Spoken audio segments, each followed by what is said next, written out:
നാളത്തെ ചോദ്യം ഒരു പക്ഷേ കാണാൻ പോകുന്ന ഒരു കില്ലം ക്വസ്റ്റ്യൻ ആണ്. ഈ രീതിയിൽ ഒരു സർക്കിൾ, രണ്ട് സർക്കിളിന്റെ ഇടയിൽ ഒരു ചെറിയൊരു ഷേപ്പ് വന്നുകൊണ്ട് നിങ്ങൾക്ക് ഇതിന്റെ ഏരിയ അഥവാ പരപ്പളവ് കാണാൻ ഒരു പണിയില്ല.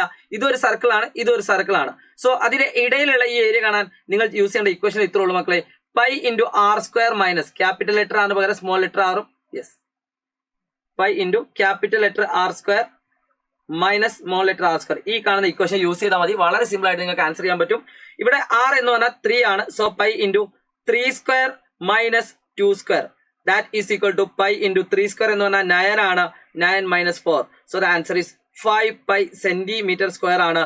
പൈന്റെ വാല്യൂ കൊടുക്കാൻ ചിലപ്പോൾ ചോദ്യപ്പേപ്പറിൽ പറയും. അപ്പൊ നിങ്ങൾ എന്ത് ചെയ്താൽ മതി, 5 ഇൻറ്റു 3.14 ചെയ്താൽ മതി. അപ്പൊ ഏകദേശം നിങ്ങൾക്ക് 5 ഇൻറ്റു 3 15, 5 ഇൻറ്റു 1.5 15.5ഉം 15.7 സെന്റിമീറ്റർ സ്ക്വയർ കിട്ടും. നിങ്ങൾ സാധാ പോലെ ഗുണിച്ചു നോക്കുക, കിട്ടുന്ന ആൻസർ ഏകദേശം ഈ കാണുന്ന രീതിയിലായിരിക്കും.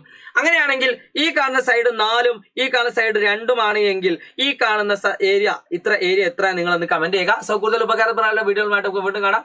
ബൈ.